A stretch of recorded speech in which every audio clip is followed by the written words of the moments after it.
Download the Getter app right now. It's totally free. This is America's Voice Live. And welcome to America's Voice Live. I'm Steve Gurley. The pulse of the people. We need somebody that's going to hear the people's voice. The truth the mainstream won't touch. This guy is, by definition, a globalist. And the stories that matter. Rav's own Ben Berquam. Right up over this hill, we got an armed cartel. I see him. Live. Breaking news right now here on Real America's Voice. Unfiltered. These people are domestic terrorists. And unapologetic. We're here to take a stand for God and country. Does feel good, doesn't it? America's Voice Live starts now. Welcome to America's Voice Live. I'm Steve Gurley. It is Friday, June the 27th. Let's get to today's top stories. As always, thank you for joining us here on Real America's Voice. We appreciate your patronage. Concerns about the mayor's race in New York are mounting after Zohran the Moron Mamdani pulled a surprising victory over former state governor Andrew Cuomo, a three-term governor for the Democrat Party. And with the kind of policies he's talking about implementing, a nickname like Zohran the Moron, maybe it's indeed fitting. More on that coming up, all right? Also, I'll be heading to the mailbag to read some of the emails that you, the people, have been sending to me here on live TV. We'll talk about it. We try to do it as often as we can to give you a chance to be heard. It's Friday. Why not? American Voice is coming up. And then later, Bobby Kennedy giving California 60 days to remove any mention of transgender or DEI-related talking points from their sex ed program in schools. And because of the Supreme Court's decision, he has the power to do it. That's exactly where I want to start today with the Supreme Court. Earlier today, the High Court granted a partial stay of nationwide injunctions issued by those federal district judges against President Trump's executive orders to effectively end birthright citizenship and everything else you can imagine. The 6-3 opinion came from Justice Amy Coney Barrett, with the court's 3 liberal justices dissenting. However, the court said it was not deciding whether the executive order from Trump was constitutional, rather just focusing on whether a single judge has the authority to issue these universal injunctions. President Trump, along with Pam Bondi and others, held a press conference addressing the win from the Supreme Court. Take a look at what the president had to say. But this is really also a decision based on common sense. It didn't work the other way. It was a disaster where somebody from a certain location in a very liberal state or a liberal judge or a liberal group of judges could tie up a whole country for years because their decision would sometimes take years to overturn. We've overturned many of the decisions, but it would take years to do it. And we have to act quickly when it comes to illegal immigration. We have murderers, killers, we have drug dealers. We have what they've allowed to come into our country. It should never be forgotten. It should never be forgotten what they've done to our country. And we have to be able to act very quickly, and we're going to do that. United States Attorney General Pam Bondi also on hand. She had this to say. Let me reiterate, of the 35 of the 40 nationwide injunctions filed against this president, against his executive authority as president of the United States, 35 of them came from Maryland, D.C., Massachusetts, California, Washington. I mean, that's crazy. These 5 districts. So, yes, it indirectly impacts us. It will be a separate decision in October. There you have it. Now, here with me to discuss this, legal expert, 30-plus years, and the host of What's Right show, Sam Rozowski, and a senior legal fellow at the Heritage Foundation, Hans von Spakovsky. Hans, I'm going to start with you today. How important is this decision in reeling in the 600-plus federal district judges, that many of whom have gotten way out of their lane, in my opinion, but I'm just a guy watching the circus. What do you make of it? Oh, no, this is a very, very important decision. Yeah, it was in the birthright citizenship case, but it has application to all of these other decisions. Now, it's a great decision, but, one of the things that was left undone, and Justice Alito talks about this, is the fact that, look, what the court said was an injunction can be issued, but it can only be applied to the actual parties who are in the case, the named parties. There is a process for getting folks who aren't parties in the case involved. It's called class certification. And what Alito said was the court should have also dealt with that, because some of these judges are not going through all the proper procedures. They're very strict to certify a class. They're actually certifying classes when they had no business doing it. And that was something that the courts left undone. Yeah, and what's odd to me about this, Sam, I'll have you weigh in now, but Justice Kagan in 2022 said it was inappropriate, I'm paraphrasing a bit here, for individual judges to issue these universal injunctions. And yet today, the wind apparently blew a different direction for her. What do you say? Well, I think that, the judges there, the three dissenting justices here, have a long history individually and collectively of ruling politically and not based on precedent. So this obviously Kagan wanted to deal a blow to Trump and to the Trump administration. And I think this thing, the whole decision, while I agree that maybe not perfect, it is an absolute blow to the heart of the resistance to Trump, to the lawfare against Trump. And so for the Democratic Party in their efforts to slow the Trump agenda, this is a terrible day. It's great news for the administration. Yeah, it is great news for the administration. One of the things, I've got to weigh in on this, Hans, because reading from another decision today, or from that decision, Amy Coney Barrett weighing in on Alito's decision. She takes the gloves off in a way I don't think I have ever seen in a decision, going after Justice Ketanji Brown Jackson and her extreme position. We will not dwell on Justice Jackson's argument, which is at odds with more than 2 centuries worth of precedent, not to mention the Constitution itself.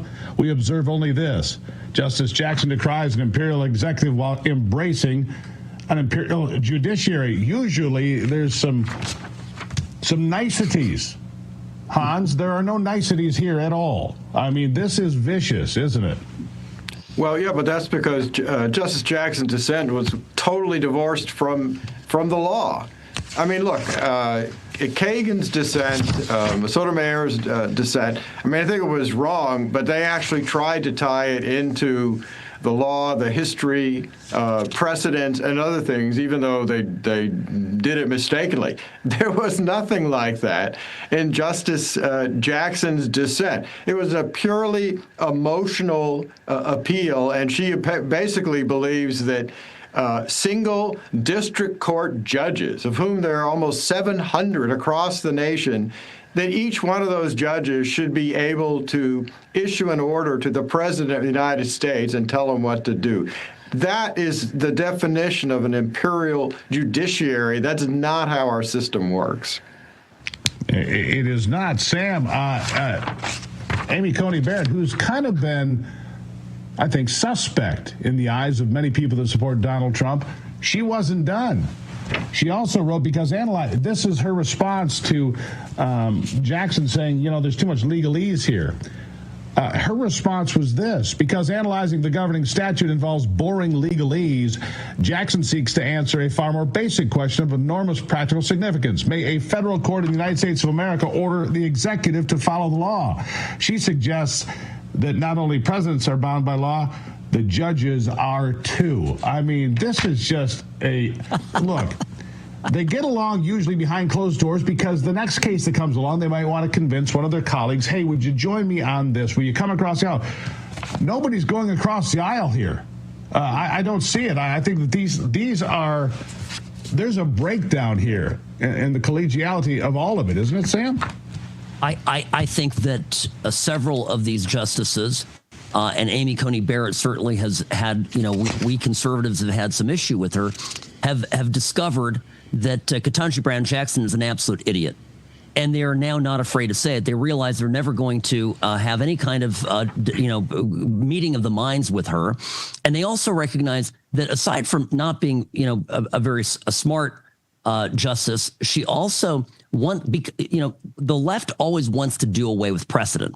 They would rather start today and deal with the questions, of tomorrow based on whatever is convenient today.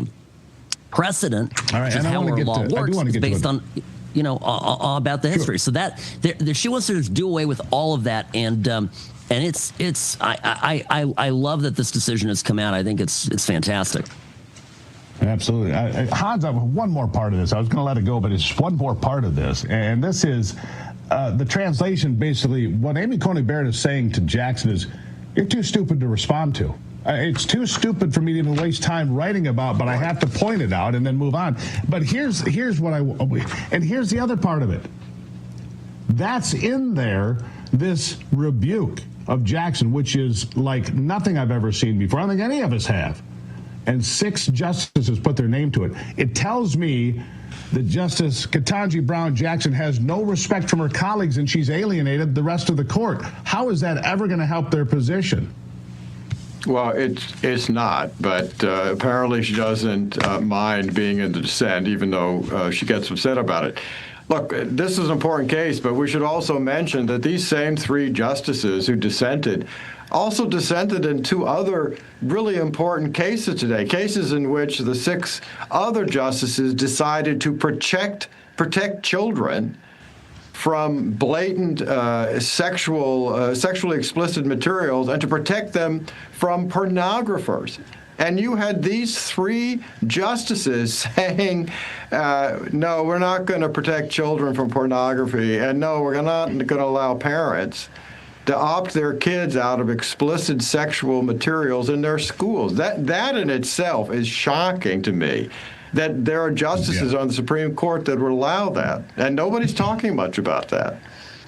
Well, Sam, I'll get you to weigh in on that. The 2 cases he's referring to, of course, one was a case out of Texas requiring an age be entered before somebody could access pornography on the internet. The other, allowing parents to opt out, I think it was a Maryland case, opt out of forcing their kids to go to class to learn about homosexuality and transgenderism.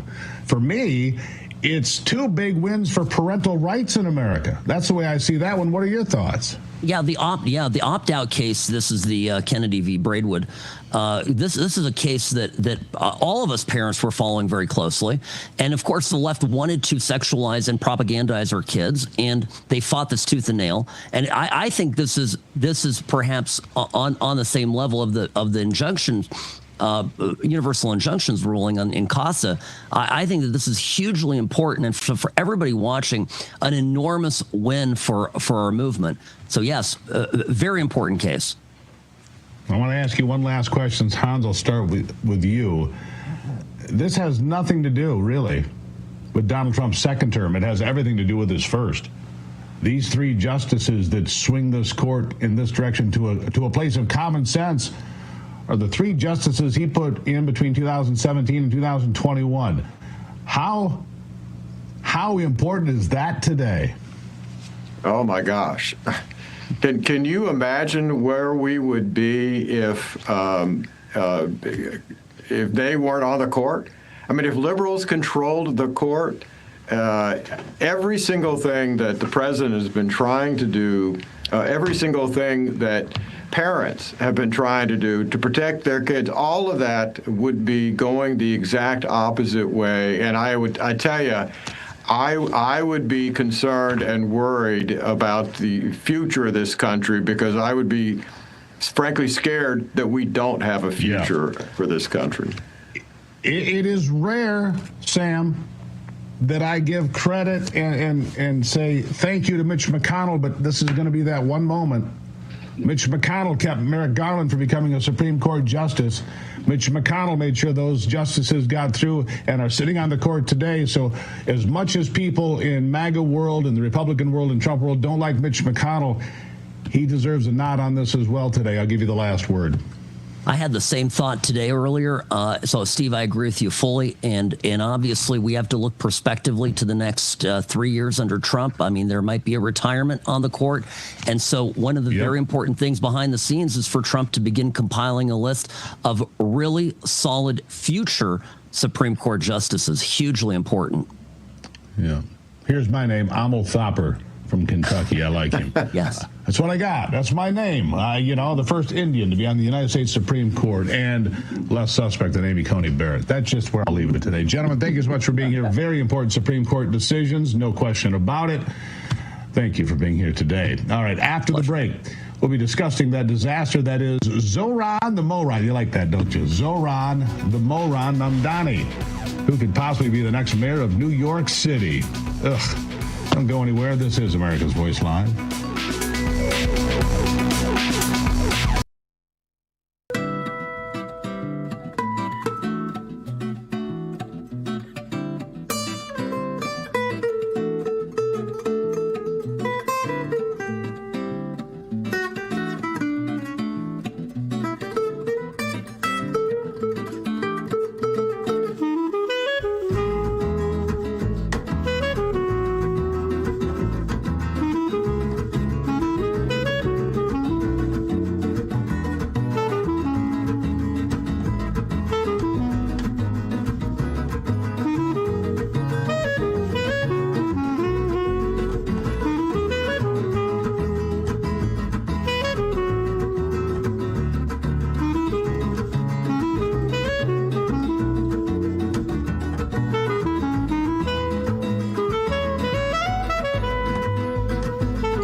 Zohran. I'm going to call him. Look, I'm calling him Zohran the Moron.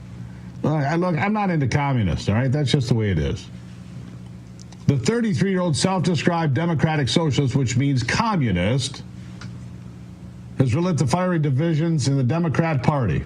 Oh, the Democrat Party's dying. You've got communists, outright communists here. He beat former three-term Governor Andrew Cuomo in the primary to be the next mayor of New York City. And that is the best news for Eric Adams. Also a Democrat, or is he an independent now? Whatever he is, he came as a Democrat. He's the current mayor of New York. He calls Mamdani a snake oil salesman, someone who would say and do anything to get elected, to buy in. Adams has since stated that he has plans to run as an independent in order to hopefully beat this out. Here's what has to happen. Curtis Sliwa needs to join Mayor Adams. It's called for what it is. We have to beat the communist. That's what it is. Mamdani doesn't even consider himself an American, by the way, according to his mother. He wants to defund the New York City Police Department, create government-owned grocery stores, fight against President Trump's agenda, create a sanctuary city, spend millions of dollars for trans treatments. He wants to give millions of dollars for illegals to be housed and fed and taken care of. This man even said that he would arrest Benjamin Netanyahu if he came to the city of New York. He would arrest the Prime Minister of Israel if he comes to the Big Apple. I said it yesterday, I'll say it again. This is a recipe for disaster. New York could be headed to some very dark place, and to that I say this. Eric Adams, not a fan. I'm not. But he's getting better. And he's far better than this, isn't he? Come on, people. This is an embarrassment. Here to talk to me about this is Louisiana State Treasurer and Physician Dr. John Fleming. Dr. Fleming, thank you for being here. Hi, Steve. Great to be with you today. Well, what do you make of all this? Well, look, Democrats today are not the Democrats of old. Even 10 years ago, 15 years ago, a Democrat would be offended if you call them a socialist. Today, many of them celebrate that. Of course, AOC and the squad kind of led that effort in the House of Representatives, and this has only grown. And so the Democrat Party is moving more and more to anti-Semitism, anti-Israel, as well as more socialist. And certainly this potential future mayor of New York City could, if he got his way, create a true socialist paradise in New York City. Yeah. Sorry, doctor. There is no such thing as a socialist paradise. Maybe Havana, Cuba. Havana's a socialist paradise today, Maybe Venezuela. Yeah. Anyhow, look, I've seen pictures of government-run grocery stores in places like the Soviet Union and Cuba, Venezuela. Yes. Have you seen those pictures too? There's nothing on the shelves, of course. Well, I went to communist China back when it was first opened up, and I could see this. Look, socialism only brings poverty, and you look at Venezuela, which used to be one of the economic hotspots of below the border, south of the border, and today, of course, it's terrible. They tell you that you get free medical care there. The problem is there is no available medical care. Women go to other countries in Central and South America just to get obstetrical care. It's really a tragedy. And look at Cuba. Cuba, they're still driving the same cars that they were driving back when Castro took over that island back in the 60s. So you just have to choose it. If you want government to provide everything, that's fine, but it's not going to be anything but poverty. Yeah, exactly right. And so he wants, let's see, free grocery stores, free buses. They have to be fast buses, by the way, free child care. He wants to raise taxes on the millionaires. Yes. Of course, you have to be a millionaire basically to live in Manhattan already. So he wants to raise. Look, he'll be the realtor of the year in Tennessee, and Florida, and Texas. If he does this, he'll be realtor of the year in all three of those states, won't he? Absolutely. Look, I'm from Louisiana. We open our arms to the Californians that are escaping Newsom, and also to the people of New York State and City. Come down here. The economy's great. And as long as you're willing to work, you're going to find plenty here and escape these socialist states are being created right before our very eyes. Well, I mean, you're the treasurer. You understand, what the tax rates are and how things are. I like your governor down there, too, Jeff Landry. I had a chance to talk to him a number of times now. Good man, good common sense. I mean, is it that hard to find it in these places like California and New York? But here's the thing. Last question here. Can they stop him? I believe Eric Adams, this was a gift almost as big as the gift that Joe Biden gave to Donald Trump 1 year ago today. I think that Mandami is a gift to Eric Adams, who is not particularly popular, but this might get him reelected. What do you think? Well, I think who would have thought a year or two ago that we would want Eric Adams to be the mayor of New York City? I, as a conservative, I, as a Republican, but he would be a great breath of fresh air in view of what happened in recent days. So, and even Eric is, as you can tell, he's kind of moving in our direction towards common sense. That's a good thing. Yeah. Hey, look, Eric Adams is better than de Blasio, right? I think now, because he has moved, and he's far better than an open communist. That's Absolutely. A fact. Dr. John Fleming, greatly appreciate you being here. Thank you. Thank you, Steve. Appreciate it.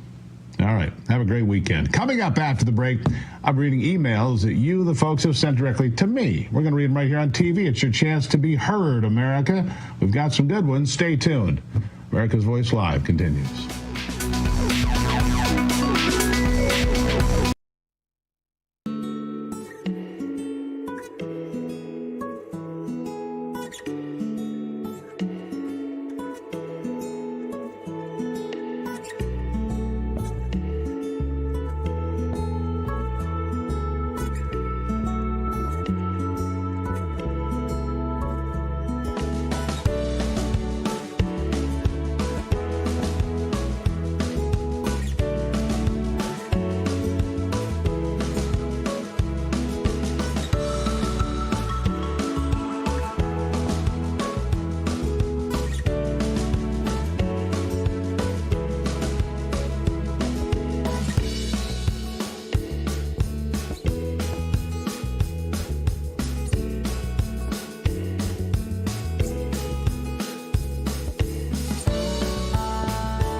right, it's time to take a look at some of your emails here. We haven't done it in a while, so let's dive right in, shall we? Here's from Steve K. I love your show, and I am a proud Trump and MAGA supporter, but if he attacks Iran, he has absolutely lost my support 100%.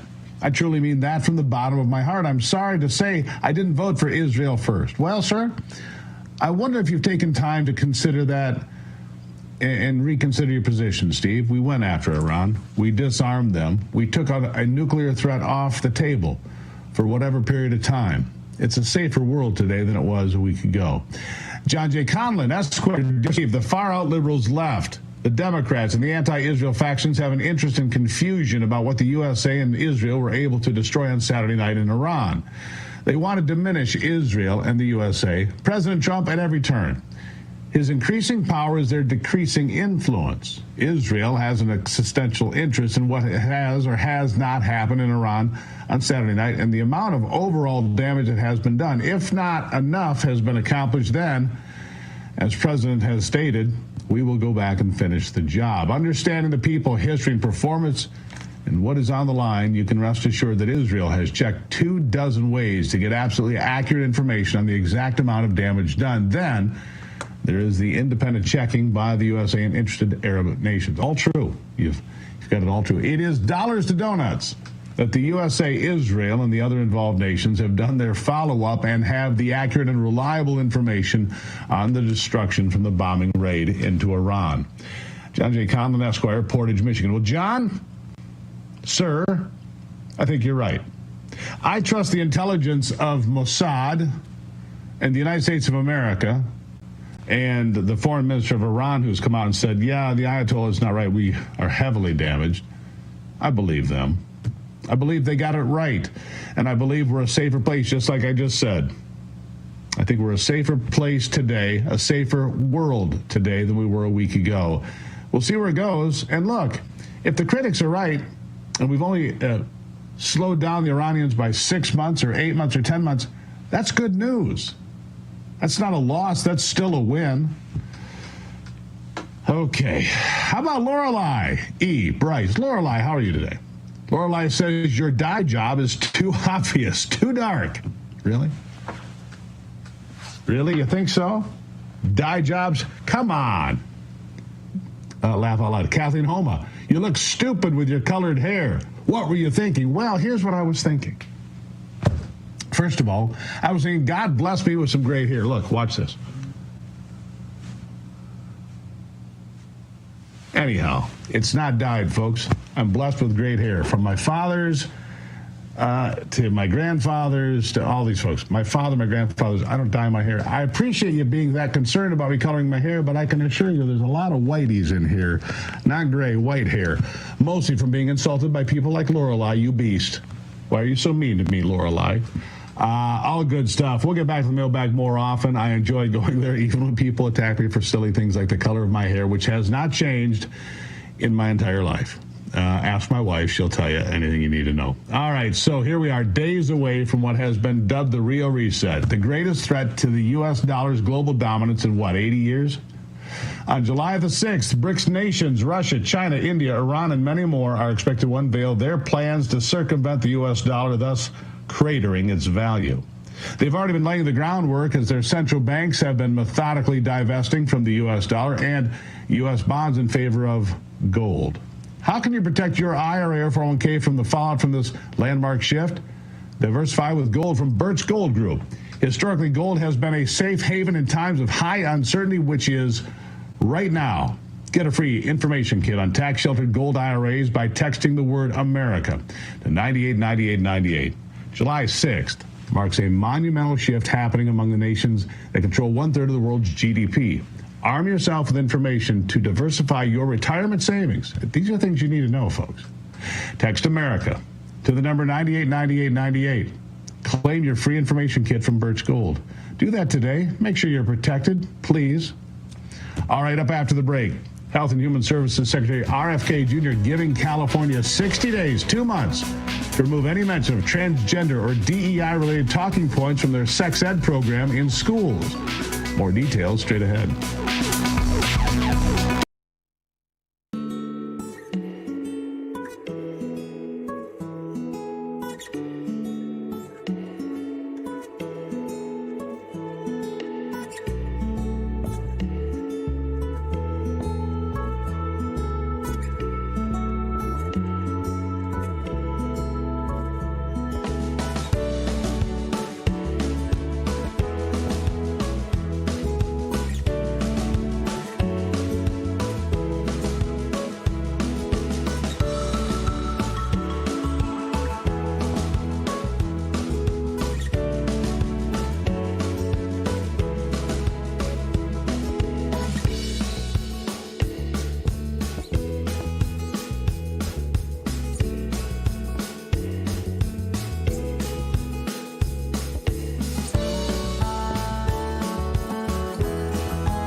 California, the sex ed program, known as the Personal Responsibility Education Program, it's come under inspection by an extended department of the Health and Human Services. The Administration for Families and Children who requested California's program curriculum materials in March.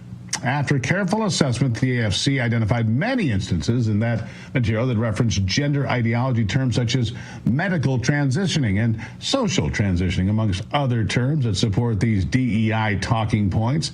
Secretary Kennedy has now gotten involved and is giving the state of California 60 days, that's it, to remove all mention of these talking points or face seizure of funds, to not only reiterate the fact that there are only two genders, but to also stop the indoctrination of young people in this country. Here to talk about this is TPUSA contributor Anthony Watson. Anthony is fired up. Of course, he's in Phoenix. It's like 105 degrees. Nice and cool today. Anthony, nice to see you today. You too. Thank you so much for having me back on, Steve. I mean, okay, so the Supreme Court ruled today, I'm sure you saw this. This is important on two cases. One, you actually have to put in your age before you get access to pornography. Who would fight against that in the first place? It's mind-boggling to me. And number two, yes, parents can opt their kids out of education on homosexuality and transgender lifestyles. So parents won big today twice. I expect fully that California will ignore all of it and do what the hell it wants, because that's what they think. They think they're above all this. They think they don't have to apply any of this from the Supreme Court because they're smarter than you and I. What do you say? Well, for people that are in the role of public servanthood, because that's what teachers and educators are. They're all public servants. They take an oath to make sure that kids are equipped to actually become better citizens in society. Now you have a group of teachers that are more concerned with making sure that the kids that they teach and oversee know what kind of sexual preferences they prefer and do everything like that, which is why you state of California test scores have gone down, graduation levels have gone down, college attendance has been through the roof for people that are dropping out and now going all other routes that aren't really giving them the futures that they desire. And so all of these things now create different programs through DEI, through CRT, through all of these things now to now advocate for a larger, what they say is larger, but a smaller marginal population of people that just know how to complain well, but don't actually produce real results. And so what spoken election was, we saw the majority of people and parents that want better for their children in the environments that they are. And now all of these things were now said. And also in the state of California, if a child in elementary school or in middle school was facing any of these kind of questions, now the Governor Newsom, or Newscum as we call him, said that if anyone now intervenes as a parent or anything else for their kid who wants this lifestyle is now a form of child abuse, and the government can now take their children, through child protective services. So I think this is a big win for parents because, government doesn't belong in the household of families. It never has, because it hasn't had anything planned for them. So I think this is a good step in the right direction. Well, where did you go to high school? I went to a high school in New Jersey, so I was not under the under the California rules. But I mean, New Jersey, New York, PA, they're still. But we're talking about elementary kids, junior high kids, high school kids. But can you imagine you're in 7th grade, you walk in, your teacher goes, "So how do you like it?" I'm like, who's asking the kids this stuff? I mean, who cares? The sexual preferences of a 5th grader or 7th grader. I'm old enough to remember if a high school teacher would ask the sexual preference of an individual in that school, you get thrown out of teaching. You get arrested maybe. What's the difference here, Anthony? And maybe I'm a little obtuse here, but what the hell's the difference? There is no difference. And Steve, this is what I tell people with all the speeches that I do across the country. Over time, when things get rejected and they get pushed back against, that's why you see a lot of things now not coming out like as strongly as they used to in the past couple of years. And so what they do is they rebrand everything, and then they come out a couple of years later with new definitions, new terms, new terminologies, new ideologies to push the same attitude of something that was rejected before, trying to rebrand it in a new way to now try to approach it from a different avenue. And parents and adults and Americans are wise to it now, and that's why they're not giving any leeway to anything that's coming, because it now affects the livelihood of their kids. The people who are in charge of this could care less about kids, because they're the people who are pushing for late-term abortions all the way to the 3rd trimester and outside of the womb for 28 days. So for people who don't care about life, then what makes you think that they would have anything to care about life when it's right in front of them, outside of telling them what they think they need to hear, outside of what they are told and what they want to hear? So all of these things now me do some compare and contrast here. Oh, yeah. Let me do a compare and contrast here. So a high school sophomore woman walks into a class and the teacher says, what kind of sex do you prefer? Okay, they think that that's okay. A 16-year-old boy asks that 16-year-old girl in that same class, what kind of sex do you prefer? He's going to the principal's office. He's getting thrown out of school. He's getting written up as a sexual predator or a sex offender. I mean, that's how it works, right? Because of sexual harassment. You can't ask. The teacher can ask it, and that's part of the curriculum. A boy asks, and it's sexual harassment, and you're tossed out of school. I mean, it is so insane. It's so bizarre. What is wrong with these people? Seriously, what is wrong with them? These people aren't thinking. These things have consequences. All actions have consequences, and people fail to realize that every choice that you allow and that you make has a consequence that's eternally bound to it, meaning that you can't do this without this being the end result of it if you choose to go down this pathway. And so what that's open now is it's open doorways for now adults to be predators, which is why you started seeing adults now identify as female, going into girls' bathrooms and now taking advantage by exposing themselves, girls' locker rooms, a lot of areas in the place where people who quote unquote need to protect all women believe all women, but then they make them the most vulnerable. And like as you mentioned before, there's the double standard. When you're talking about that in a group of young mixed kids where you have a bunch of people who are just led by feelings and hormones at that age, and they hear all of these things, and if they repeat it, they have to realize that there's consequences. And none of these things are being done in an educational way. So if education gets taken out of it, then all of a sudden now it becomes lifestyle choices which don't have anything to do with education. And so I'm all for the Department of the DHH now coming in and saying, listen, this has got to change because this is just a domino effect. When you do this, this is going to be the result that's going to topple into this. That's going to be a result that's going to topple into this. That's going to be a result. And we need to start cleaning it up for the safety of our kids. Yeah, absolutely. Yeah, these are the same people, by the way, that fought all the way to the United States Supreme Court to have no age restrictions on pornography sites. It just blows your mind, doesn't it? You just sit there and go, do you have kids? Do you protect your children? Do you ever want to have kids and protect your kids? Because I do. I protect my kids. I don't want 12-year-olds looking at pornography. They seem to think it's okay anyhow. Last word to you, Anthony.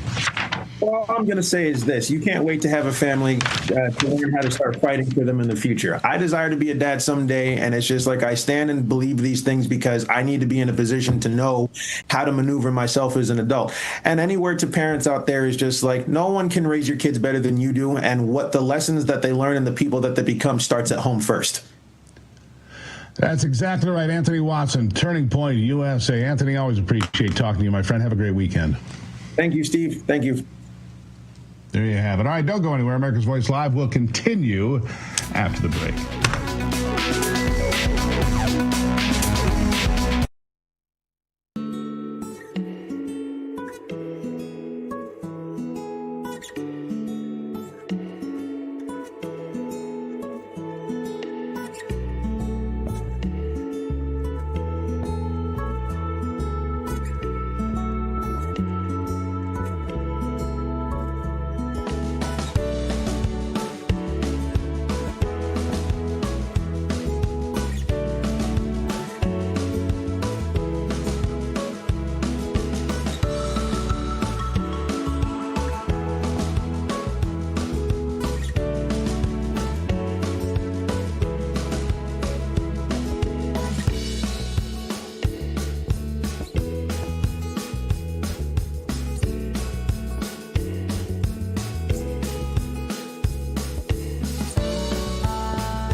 discussion now with Zoran Mamdani, Zoran the Moron. I think that has a nice ring to it. But this time with someone who currently lives in New York. Joining me now to discuss Zoran's recipe for disaster from New York is the host of Last Call on Real America's Voice, Mike Crispy. Mike, welcome to the program here today. This Zoran, he is a moron. I mean, here's a guy who thinks government stores and free child care and, let's see, it's free stuff for illegals and free stuff for child care and free stuff for everybody. And, yeah, Zoran the Moron. You can go ahead and use that anytime you want. What do you think, Mike? I like it. And don't forget, Zoran isn't even one of us. He's not a New Yorker. He moved from Uganda less than 7 years ago. He comes into our city, never held a real job in his life, gets elected as an assemblyman, and now he's running the city and telling all of the people who have built businesses in this city that they're wrong and he's right. His third world worldview he wants to bring upon New York City, and that means government-controlled grocery stores. Wonder how that'll play out. We've never seen any examples in history of that going horribly wrong, where the politicians control the food supply. And then, I got a question. What is his background? I don't know you said he's never had a real job. I don't know what he's ever done. I know he came here from Uganda. I know that. I know he's been and his mother says he's Ugandan and Indian. He doesn't consider himself American at all. So what has he done? He's done absolutely nothing. He has been a short-term member of the New York State Assembly. He's been living in a small studio apartment in a low-budget area of Queens, and he ran in this race with 0% coming in. And the only reason he has this position is because he was running against Andrew Cuomo, who was doing his best Joe Biden impersonation. Okay, when he was not sexually assaulting people, he was hiding in the basement, not campaigning at all. So New York is just a mess right now. It gave us Zoran the Moron, who wants to defund the New York Police Department. He says they're anti-queer, and then he wants to freeze the rents. And the best thing, Steve, is he wants to raise taxes in white areas of the city. So is he going to do like an ethnic cleansing of whites in New York? I don't know what's going on, Steve. Yeah, well, what do you do? Go to house? Oh, you have white people in this house. Wait, there's black people in this house too. You get a half a ration of taxes. I mean, come on. Government-run grocery stores, fast, free buses. It's going to be utopia in New York City. Let me ask you this. Yeah, I think 1 year ago today, Joe Biden, you mentioned, had the big, debate meltdown, and everybody went, "Oh my God!" And we went, "Yeah, we told you so," right? That was 1 year ago today. I wonder if Eric Adams got a similar gift when Zoran the Moron actually won the primary, because Eric Adams was dead politically. He's alive today, isn't he? Oh, he is alive. And a lot of the Cuomo people are now rallying behind Adams. And it's going to be very interesting because Cuomo, actually, for people who are studying this, Cuomo is eligible to run in the general election.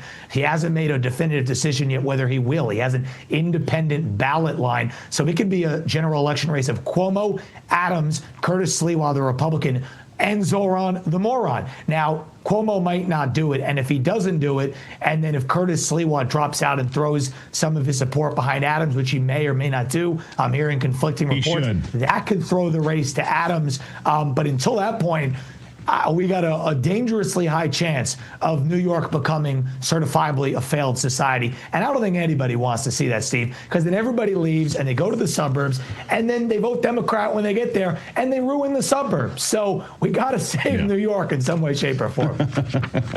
It's quite a system you guys have. Look, Curtis Sliwa has exactly zero chance of winning anything, right? So it would be smart he could do the right thing and be a hero to some people by throwing his support to Eric Adams. Cuomo could do the same. Look, nobody wants the Zoran. Nobody wants this, except for the hard left people like AOC, who hasn't visited her Queens neighborhood, which was never her neighborhood in the first place, for a very long time, right? I mean, I'm right about all this, right? Absolutely. And, I heard that people were looking to try to get Curtis Sliwa high-profile position in the Trump administration. Also, people are saying that Eric Adams, again, those two have a long-time feud with one another. But Eric Adams could say, hey, Curtis, I want to make you the deputy mayor for public safety in New York. Come on into City Hall. I'll start you working, and let's team up together to save the city. You know, the enemy of my enemy is the friend, as they say, and I think we've never seen a nominee this radical. New York almost always nominates people who are moderate, center right, center left. We've never seen anything like this. So, Steve, unprecedented times call for unprecedented measures, and Curtis Sliwa could do something unprecedented and go down in history as a hero for it. Finally, do something good. It's been a long time since the Guardian Angels got him any good press. Mike, thank you. Good luck. We're rooting for you, son. We are. We're rooting for you. Good luck out there. Oh, man. Thank you, Steve. All right. Now, this month, Tax Network USA proudly celebrates our nation's birthday, honoring freedom, resilience, and financial independence. To mark the occasion, they're offering 10% off all services through the 4th of July. If you're dealing with back taxes or missed the April 15th deadline, don't wait. The IRS is rapidly stepping up enforcement. Penalties can add up quickly, up to 5% a month, maxing out at 25% of your total tax bill just for not filing. That's on top of what you already owe. But there's good news. Tax Network USA can still help you turn things around. Whether you're self-employed, run your own business, or your books are a complete mess, their team can cut through it to get the solutions you need. Your consultation, always free. Getting ahead of the problem now could help you out by avoiding harsh penalties, wage garnishments, or surprise bank levies. Take the first step. Call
This month, Tax Network USA is celebrating our nation's birthday, honoring freedom, resilience, and financial independence.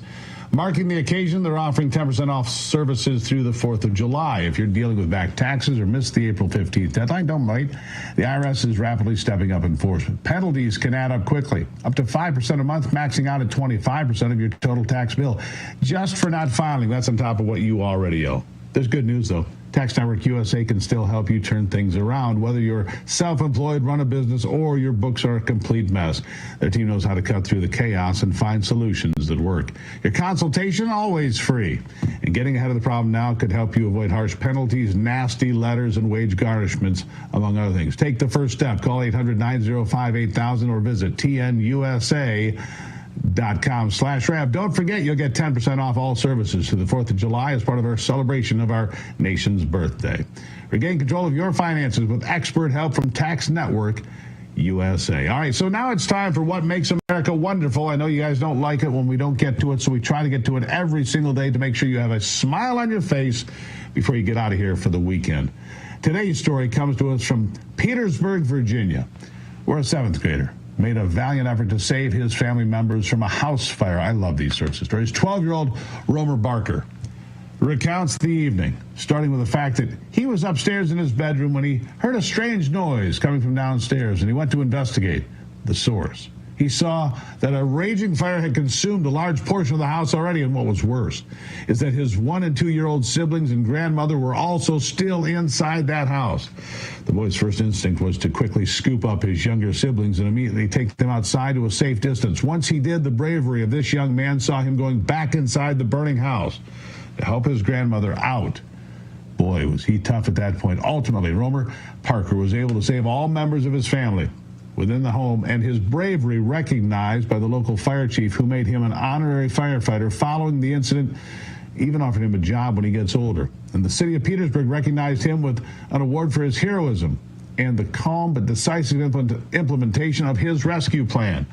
Romer's bravery is a sight to behold, especially for someone his age, and it reminds us of what makes America wonderful, right? Right, I mean, you're leaving with a smile on your face, aren't you? You absolutely are. That's why we're going to wrap up this week. Next week, it's the 4th of July, isn't it? As we mark the nation's birthday. 249 years. Next year, 250 years. Can you imagine? I hope you celebrate well, and I hope it's something that you really look forward to. And remember the people that laid down their lives so you and I can have these conversations every single day. Freedom matters, folks, but it's not free. Got to fight for it every single day. Don't forget to start your day Monday through Friday with me on the Steve Gruber Show. It happens right here in Real America's Voice as we kick off the broadcast day every single day, then back here for America's Voice Live every afternoon. Please follow me on X, follow me on Facebook, follow me on Instagram, Truth Social, all those great places. Have a great weekend, everyone.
They tried to shut them up. There's no guarantee to free speech. They tried to cancel them. Deplatforming works. They even threw them in jail. Peter Navarro, Steve Bannon, now in prison. But they couldn't stop them. It's not a prison bill that will ever shut me up. They call them rebels. Basket of deplorables. They call them rogues. They claim to guns or religion. And they say they're outlaws. These are the kind of guys you like to smack in the ass. War Room presents Rebels, Rogues, and Outlaws. You set out to take Vienna. Take Vienna!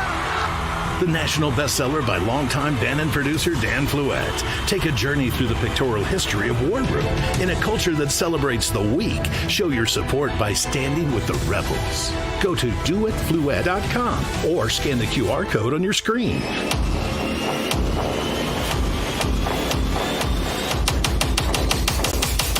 Use the code RAV20 for 20% off your order. Stand with the rebels and never back down.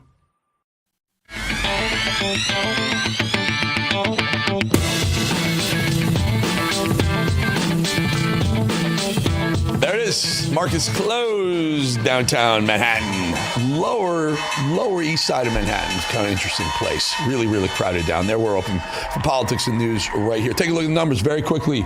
Dow Jones up 424. And by the way, folks, that S&P number right there, 6173, a new record high. Also, NASDAQ, 20,273, a new record high there. And for me, we've been talking about this every single day. See that oil price, 65.08, down 16 cents. That's a good news. We want that oil down. And I've been talking about this for a couple of days. I want to talk to Steve about it, but we can't seem to get our acts together. I called the White House. I called Susie. I called a bunch of people over there that I know.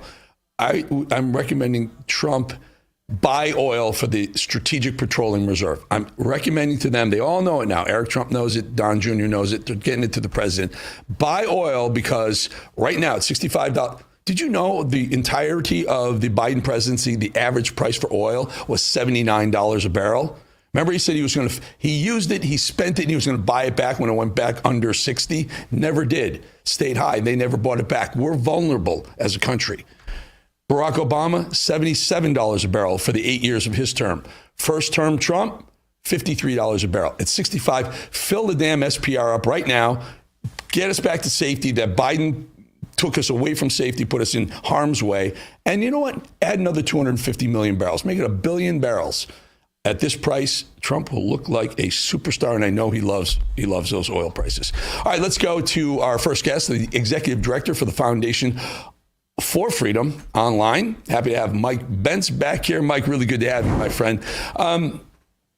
We can get to some of the other stuff, but we're waiting on the president. He's going to, I guess, bring the cameras in. He's got Congo and Rwanda in his office. Cameras coming in a little bit. But we want to talk about this Supreme Court ruling today, which is phenomenal for President Trump. Actually, for all presidents, but President Trump specifically. You want to take the folks through what happened? Yes, there was a landmark Supreme Court decision that just came down that blocked what was the most powerful tool for Democrats in blocking Trump agenda items, nationwide injunction on the birthright citizenship issue. Effectively, in a 6-3 decision, the Supreme Court has blocked lone rogue district court judges from being able to issue a nationwide injunction on the plan to potentially end birthright citizenship in the U.S. And now, effectively, they didn't rule on whether or not birthright citizenship is or isn't constitutional, but rather on whether or not a judge can issue a nationwide injunction. So now what's going to happen is this issue of birthright citizenship is going to be balkanized at the state level. You're going to now see potentially states be able to sort of opt out of birthright citizenship, which is going to have a very interesting fragmenting impact on state level immigration policy. On the one hand, it's a big win for the Trump administration in terms of its immigration agenda. On the other hand, it may exacerbate some of the issues around California and other states which are trying to use sanctuary state and sanctuary city status to evade immigration law. It may heighten the showdown between the federal government and really, it doesn't even matter what the issue is. The point was there were some 40 injunctions against Trump policies, ideas, what he wanted to do, some 40 by activist judges around the country. And they were effectively, and if I'm not mistaken, I think 35 of the 40 came from 5 judges, 5 separate judges who were just pounding Trump on his policy.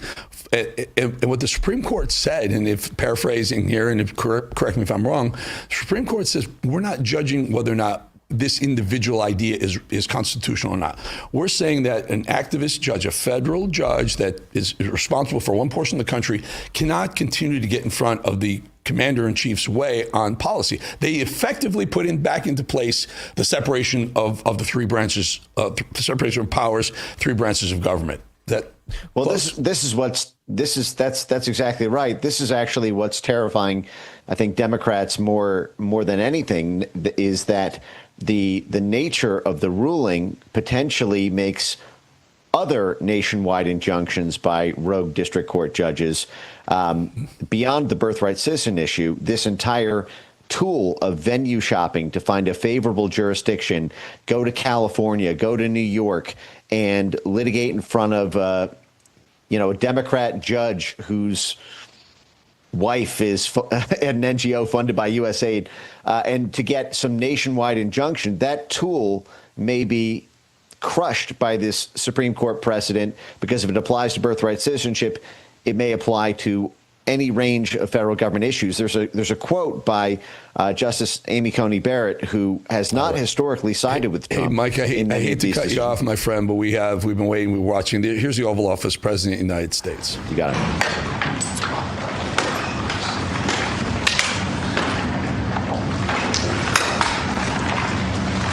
Thank you very much, and I'd like to ask Caroline, who's become very famous, big star, and she has a person who's a colleague of hers, a friend of hers, and that she has a lot of respect for, who comes from the area and knows exactly what's happening. Caroline, could I ask you to say a few words? Yes, sir. Here we have Ariana, who is from the continent of Africa. She's been a reporter here in the United States for many years, and she has a story to share with the press, with the media, and with these two fantastic leaders who have joined you today. So, Ariana, please. Why don't you come up here and talk so they can see? Sure.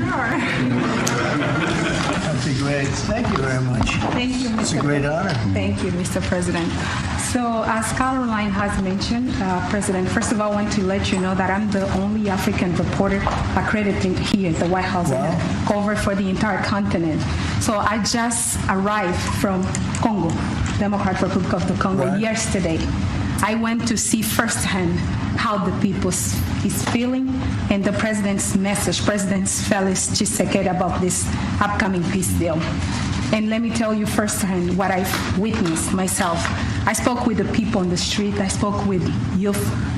They know your name. They know that our president named President Trump is working hard to finally bring peace to the country. I saw hope. They have hope now for a better day in Congo. They see what you're doing as a future, better future for Congo. And I had opportunity to sit down with President Felix Tshisekedi for an interview because I want to understand his mind, what he's thinking, his feeling about everything that your administration is doing. And he told me firsthand that for many years, many American presidents overlooked this conflict. They didn't do nothing. Even myself, I covered President Biden's administration. I pressed many times about this conflict. People are dying in Congo. This country has so much potential, but they need help because this war is destroying the country. They never gave me any answer.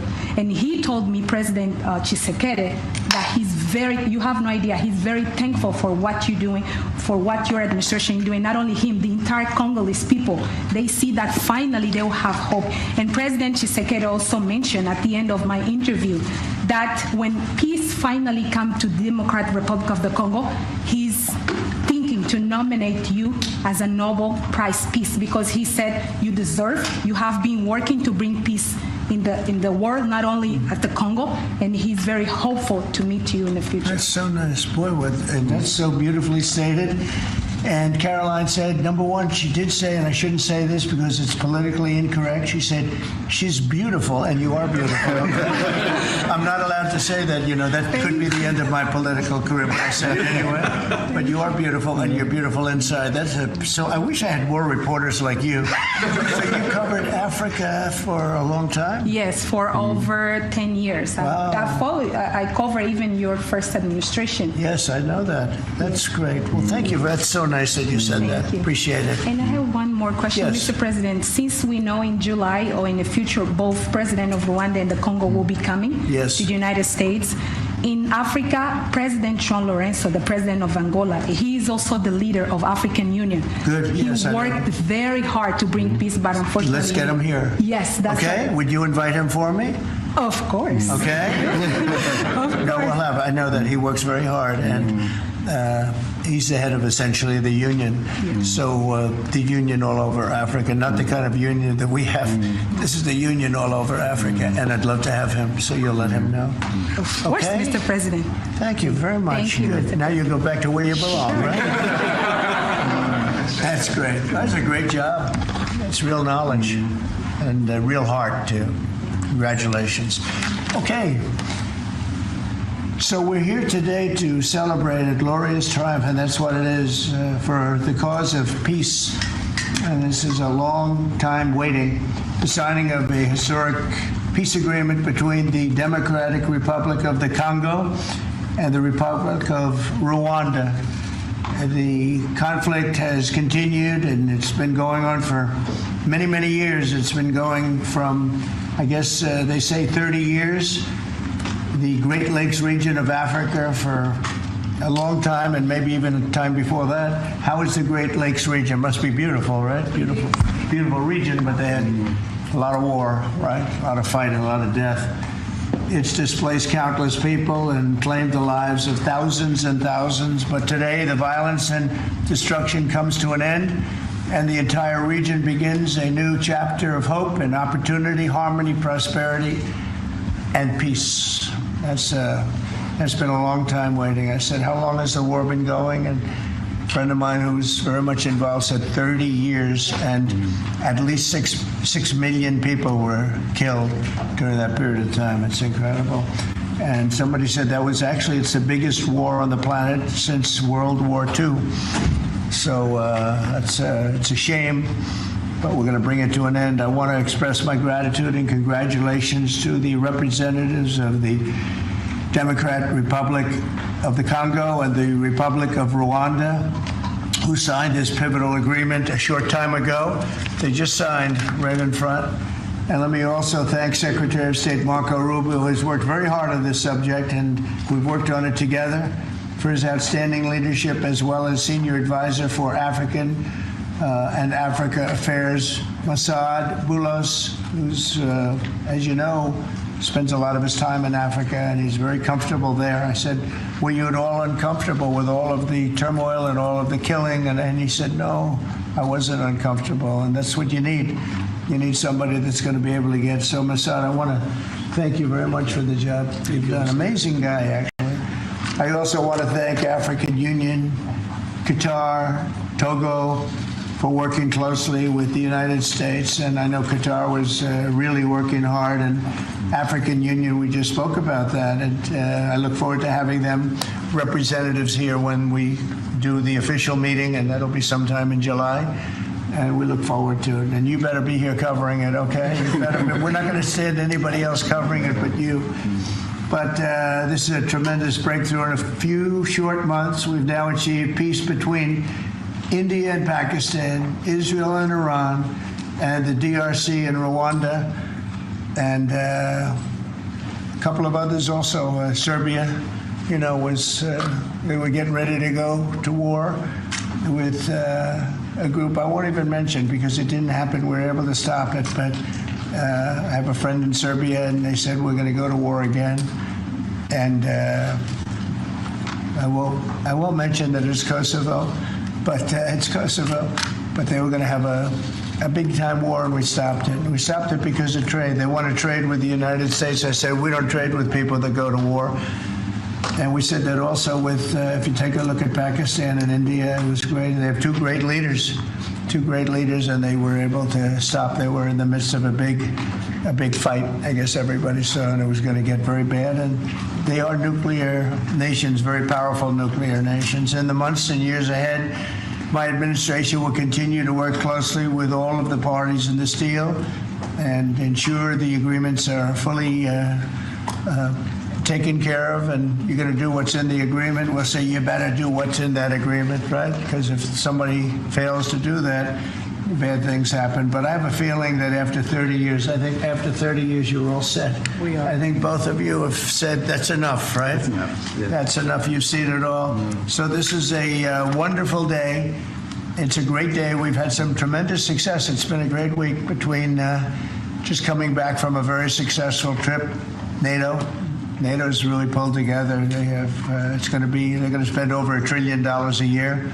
Nobody expected a thing like that to happen.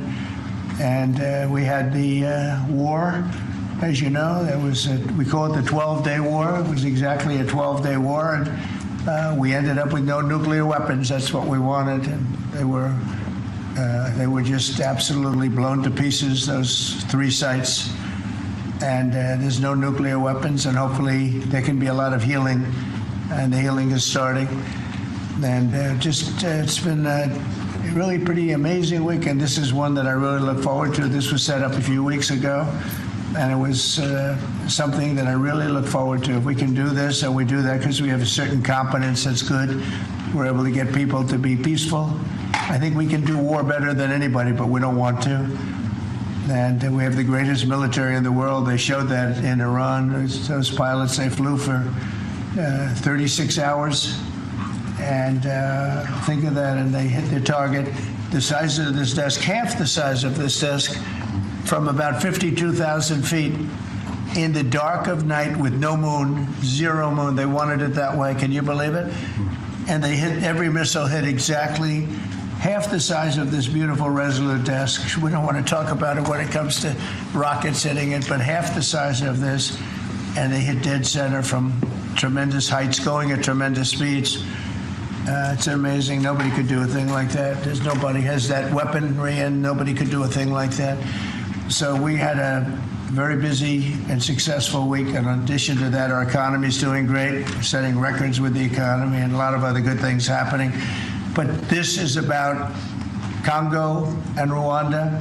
And I'd like to ask, if I might, would you say a few words before we introduce our guests? Please? Sure. Thank you, Mr. President. Yes. So, under your leadership, Mr. President, and the full support of Secretary Rubio and the entire team at the State Department, we engaged with the 2 parties in early April.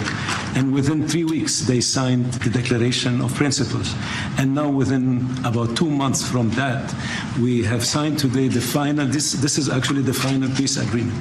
You know, many people were wondering if this is preliminary. No, this is the actual final peace agreement that they've signed today. You've also expressed interest in inviting the heads of states to the White House for a signing ceremony. So there will be some other additional agreements that will be signed. In addition to this, which will become known as the Washington Accord with regards to the Great Lakes region. That's great. There are some economic... Why not the Trump Accord? If you wish. I'm only kidding.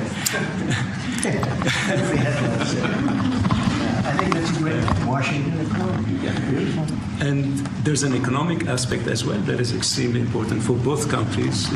They have also worked, last week we finalized the regional economic integration framework, which both countries will be signing at the White House here during that ceremony. And that's going to be a great ceremony. Absolutely. Right? We're going to make that a great ceremony and bring other people that were involved, some other people. Besides the gentleman we talked about who we know has worked so hard, if you think there are other people that are deserving, let us know. Okay? Sure. And there will be some bilateral agreements. We're negotiating a minerals deal with the DRC for critical minerals. Many American companies have shown interest in investing in the DRC, and these we're talking about long-term investments. Same thing with Rwanda. Many American companies have shown interest, and not only in mining, but also in the midstream and downstream, which will be the processing of minerals. We're also working and supporting the Lobito corridor, which will help building the infrastructure. Just 2 days ago, the United States signed and supported a project of $1.5 billion for electric transmission from Angola to the DRC. And there are many other projects of that nature lined up. So we will be, under your leadership, Mr. President, will be working with the 2 countries very closely and with the support of Qatar to make sure that this agreement is implemented. And a lot of our companies are in both of these countries now, especially since we've been getting along so well. It's probably the way we were brought together. And we have a lot of our big companies are there, between rare earth and all of the other things that they do in Africa, which is very greatly expanding, especially in these two countries. You have earth, they consider it to be about the best in the world, actually, I've heard. So we're doing a lot of different things, and it's all going to bring everybody together. That's how this all began, I guess. But the big thing is, the big thing for me is there's really only one thing, and that's getting a peace treaty with two countries that have been fighting for 30 years. And I want to thank you all. Will, if you could, you could bring the letters over. Of course, sir. So in front of you, as you said, sir, these are the actual agreements that were signed, respectively, by the foreign ministers of the Democratic Republic of Congo and Rwanda earlier today, witnessed by Secretary Rubio. We've also prepared for you two letters. This is to President Paul Kagame of Rwanda, expressing your appreciation and congratulations for everything that's happened already, and, of course, inviting him to Washington for, as Dr. Bula said, what we hope will be the Washington Accords, finally setting the terms for peace and prosperity in this region, hopefully for a very long time. That's great. That's beautiful. Very important. We're going to put a picture in there, right? As soon as this is over, they're going to put, we have a fast-moving photographer, Dan. He's going to put a nice picture of us here. Okay. Thank you. That's for you. Thank you. And this is a letter to President Tshisekedi of the Democratic Republic of Congo, again, congratulating him on settling this long-running war and inviting him to Washington, D.C. for the final conclusion of the agreement, hopefully soon. That's great.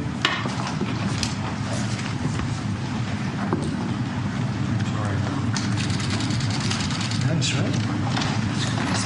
Thank you so much, Ben. Take that pen. Thank you very much. Okay. So I'd like to ask JD to say a few words, our great Vice President, and then Marco. And go ahead. Great. Well, first, let me welcome the foreign ministers of Rwanda and Congo. It's great to have you in the Oval Office. And second, let me say congratulations to the President, to Secretary Rubio, the entire team. I think for the people of these two countries, they should know that the United States is committed to the pathway of peace. But to my fellow Americans, this is really a celebratory moment. This is a big moment for our country because under the President's leadership, we've taken what was 30 years of killing and war, the worst war in terms of death count since World War II, and now we're on a pathway to peace. And so if I think about what I know about these two countries, for 30 years, pretty much the entire time that I can remember these two countries being in the news, much of the story has been about them fighting one another, about them killing one another. And now we can look forward to a future where my children will look at this moment as the beginning of a new story, a story of prosperity and of peace. So thanks to the President, congratulations to the entire team, and to my fellow Americans. We should all be really proud because it's amazing what active presidential leadership can accomplish when it's geared towards peace and prosperity. And that's what we have in the Oval Office right now. So great job, sir. Thank you very much, JD and Marco. And then we're going to ask the two principals to speak. Yes, sir. Mr. President, first of all, thank you. When I first came on this job a few months ago, you made it very clear that the priority of this administration under your leadership was going to be the pursuit of peace. And from day one, whether it's been in Ukraine and Russia, whether it's been Pakistan, India, whether it's been Iran and Israel, and in the continent of Africa, your priority's been on peace. And today we see this come to fruition. It's sad. Wars get a lot more attention than peace. But peace is harder than war, a lot harder. And I want to congratulate both of the leaders here and their respective presidents for choosing the harder path, which is often peace, than the easier path, which sometimes is war, as costly and as bloody as it may be. And I echo the Vice President's statements, and that is that Americans should be very proud that the number one voice for peace in the world today is our president, your president. And so thank you, President Trump. And I want to, again, recognize Dr. Boulos and the work he's put into this from day one. He's really put a lot of time and effort, and as our friends from the respective countries can share with us. And last point, I do want to thank, you've done this already, but the African Union, Togo, and Qatar, who have been extraordinary partners and whose help we're going to need to continue to receive in order to bring all this to fruition. So congratulations to both of you, and thank you, Mr. President. Thank you. Great job you've done. Do you want to start? Either way, would you like to start? Ladies first, maybe. Okay. Thank you so much. Thank you Again, very much. Thank you so much, Mr. President, for having us here. I think I can summarize my contribution in 3 main points. First of all, thank you and congratulations indeed for this remarkable milestone, which is putting an end to 30 years of conflict and of suffering, and which is redefining the perspectives that millions of Congolese and of citizens of the greater Great Lakes region will have. The second point is stay committed, stay on board. We need the United States to make sure that this agreement holds and that you hold us accountable. And the third point is, if you stay on board, I think there are so many perspectives that we can transform our partnerships through and that can usher in an era of prosperity, of growth, and of shared bilateral relationships that go well beyond the challenges that we've shared together and that can at least or finally focus on the potential and of the wealth that we can share. So again, our heartfelt gratitude to you on my behalf, but more importantly, on behalf of the people of the Democratic Republic of Congo. Thank you so much. Beautifully spoken, and I look forward to seeing your leader. They will, highly respected person, as you know, Indeed. Highly respected all over the world, but in Africa in particular. So sometime in July, we'll do something, big ceremony. We look forward to it. Thank you very so much. Please. Thank you very much, Mr. President. This is indeed a historical day because it's the signing of a peace agreement between Congo and Rwanda to end a conflict that has been going on for 30 years. And there has been many mediation, facilitation in the past, but none of them succeeded. And we believe that it's because of your leadership and your steadfast commitment to this process, with also a new approach of economic integration, regional economic integration, which is important to allow Rwanda and DRC working together, because this is a very rich region with cross-border trade, with minerals, with natural wealth. So with the U.S. Standing side by side with Rwanda and DRC, we believe that we will achieve a long-time peace. And we also believe that, as my colleague from DRC stated, it's important for the United States to stay committed, because today we signed, but now we need to implement what we have signed in order to open this new era you were talking about of prosperity, so that we can reap the economic dividend of peace. So for this economic integration framework to be implemented, it's important for the U.S. to accompany the parties to implement what we have signed, because in the past we have signed so many agreements that were not implemented. And we are really, we believe that with your leadership, with the involvement of the United States administration, we will reach that goal. So thank you very much, Mr. President. Well, this will happen, definitely. I can reach over. Do you want to just press them over to me? Sure. Let me have them. And I just wanted to give you each. These are your signed agreements. And we'll make sure that you follow through. We'll make sure you follow through. Yeah. We'll make sure that you follow through. Okay, that's for you. And we have one other thing that we're going to give, that we give to special people only. It's a coin. Thank you. And I hope you do that. I'm going to give you a second one for your leader. Oh, cool. Thank you very much. And likewise, we'll do that. These are serious coins. You don't want to lose them. You'll be very. I think that your reporter from Africa should get one. What do you think? Is she allowed? I saw. I think yes. Are the reporters okay with it? Brian, yes? Darling, that's for you. Okay? You did a fantastic job. Thank you. And I heard you do a great job in covering everything. Thank you. And Mr. President, we actually have the pictures that you took earlier Oh, of let me foreign see ministers that. here already. Thank you so much, Mr. President. Thank you. Let me see that. They're in this folder right here, sir. Okay, this one? Yes, sir. Oh, they look better than me. I don't like it. I don't like it. That's beautiful. That's very good. We have a good photographer. Beautiful. That's great. You better, I'll tell you, you better do the job here. We're going to come down hard. It's beautiful. Thank you very much. So we'll put them in. That's for you. I can do that. That's for you. This is for the Congo. And what is it? For the Congo. Yes. Okay. Fine. Let's see, do we have two of them? I think so. He wouldn't give us one. He would have made a big mistake. No, nice. That's for you. That's for you. Thank you, Mr. President. Thank you very much. And you're all set. And this is for you. You're going to get this. Good. Might as well hold it. Thank you so Thank much. you very much. Good luck. Thank you. Do you have any questions? Yes, sir. On the subject, sir. Why not? Why not Canada, by the way? Why? I mean, because this is about a different subject right now. This is right now actually a much more important subject. We just ended a war that was going on for 30 years with 6 million people died. So don't ask me a trade question on Canada. Mr. President, Kara Castronova from Lindell TV. Now that your administration, and congratulations, has secured peace in Africa to a bloody, horrific war that's gone on for decades and no other president could do it, do you think the mainstream media will finally... I'm telling you.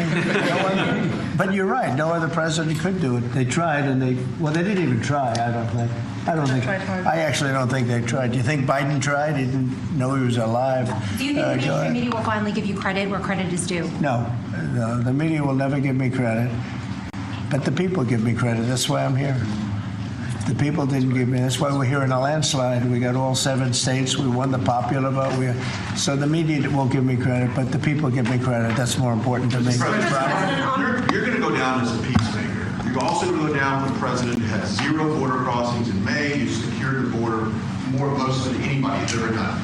But I don't know if you know this. You're on track right now to have the lowest murder rate in history in this country. And I think a lot largely go to the fact we closed down the border. Do you want to comment on that? You might go down as the lowest murder rate in U.S. history. Yeah, I saw that the other day, and that's an honor. I mean, and that's really even better because, we've taken a lot of illegals into the country through the Biden administration that are murderers, 11,888 to be exact. And many of them are now gone. We got rid of them. They're back where they belong. Yeah, so it's a great honor. If you took that out, the numbers would be even better. They've created a lot of problems. You truth social earlier about getting money to the air traffic controllers and the big, beautiful bill, which hopefully, praise God, if we get this thing signed. What does that mean to that industry that have been suffering the last couple of years, quite a decade of being underfunding? How that changed the safety of air travel? Well, they've underfunded the airports for years, and I started the process of getting it completed in terms of the equipment necessary to land the planes, where the planes, like the helicopter accident with the plane, would have never happened if they had the right modern equipment. It would have been bells and whistles would have been going on all over the place. And I had that all set, but when I wasn't here, they totally dropped it. You had a terrible head of transportation. We have a very good one now, Sean Duffy. But you had Buttigieg, and he didn't know a damn thing. He'd ride to work on his bicycle. He didn't know what the hell was going on. He was terrible. So he totally dropped that. It was a project that should have happened, and I was all set. But we had a very sad experience with the voting. And so we didn't get to do that, but now I'm doing it, and we're going to have a great system. And it's funded partially by the bill. It's the initial funding is by the bill, and then it gets to be funded. The rest of it comes a little bit later as we build it out. But we're going to build out the best in the world. We have the best companies in the world. A couple of countries have very good systems. In fact, I noticed when I was landing, my pilot often would use the system of another country, and I said, "What are you doing that for?" He said, "The United States system is so bad." So we have the best companies that do that in the world bidding. You have Raytheon, you have IBM, you have a lot of different companies bidding, and we'll get the best one, the best system for the best price. And they're going to go to town and give us a system that will be better than any other system in the world. And you won't have planes bunking into each other at 35,000 feet. Mr. President, on the subject of peace deals, how close are you and your administration to a deal in terms of Gaza ceasefire right now? Often asked, and I think it's close. I just spoke with some of the people involved. It's a terrible situation that's going Gaza. He's asking about, and we think within the next week we're going to get a ceasefire. And we're supplying, as you know, a lot of money and a lot of food to that area because we have to. I mean, you have to. We're in theory not involved in it, but we're involved because people are dying. And I look at those crowds of people that have no food, no anything, and we're the ones that are getting it there. Some of it's being taken by some bad people, as you give it and you give it out, and they're supposed to be taking care of the people, and they end up stealing the food and selling it. But we have a pretty good system now. But so we're helping with that. You see the lines of people that just get one meal essentially, but. It's too bad other countries aren't helping out. Nobody's helping out. We're doing that because I think we have to on a humanitarian basis. Like this, we didn't have to get involved in Africa, but we did because we thought it was. I've been reading, like JD said, he's from much of his life he's been just seeing this about this brutal war. And it actually got a lot of publicity because of the level of brutality. Right? It was nobody's ever seen anything like it. And to be involved in that, I consider this the most important of my conferences today. We just had a great Supreme Court victory today, and everybody would say that was big, but we're talking about saving thousands and probably millions of lives here. This is more important than anything. So it's great, but we're working on Gaza, trying to get it taken care of. And again, a lot of food has been sent there. And other countries throughout the world should be helping also. And on another conflict that I know you've been working on, sir, is it true that you have reached out with a letter to North Korea's Kim Jong-un? Well, if there is a conflict, I get along with him very, very well. And we'll get the conflict solved with North Korea. I've had a good relationship with Kim Jong-un, and I've gotten along with him really great. So we'll see what happens. But somebody's saying there's a potential conflict. I think we'll work it out if there is. It wouldn't involve us. But again, we're very far away from a lot of these places that we're solving problems with. But I enjoy doing it. I like doing it, and it's the right thing to do. And we have an ability to get it done. So we're solving things that we didn't have a lot to do with Serbia, Kosovo. I told you we solved a potential disaster. I can tell you that some of the countries that you're not going to hear about, but some countries that were ready to go to war with their neighbor are not going to go to war with their neighbor, and that's a great thing. We have a number of them. But I'm very happy about India and Pakistan because they actually have nuclear weapons. When you talk about Iran, they were trying to get it, but India has nuclear weapons. Pakistan has nuclear weapons, high-level nuclear weapons both, and getting that solved was really great. We did it through trade, so it was a great thing. Mr. President, when it comes to nuclear weapons, Mr. President, are you concerned that the Iranians may have some enriched uranium at Pickaxe Mountain? The last thing they're thinking about right now is enriched uranium. They're not thinking about what they want to do is they want to get back to life, and they do want to meet me, and we'll do that quickly. I'm going to do it quickly while we're meeting. They said this morning that they don't want to meet with the U.S. Were they telling you something different in private? They may say that to you. Don't you think they want to meet me? Don't you think we have sanctions on there that they can't do anything? Wouldn't you think that they want to meet me?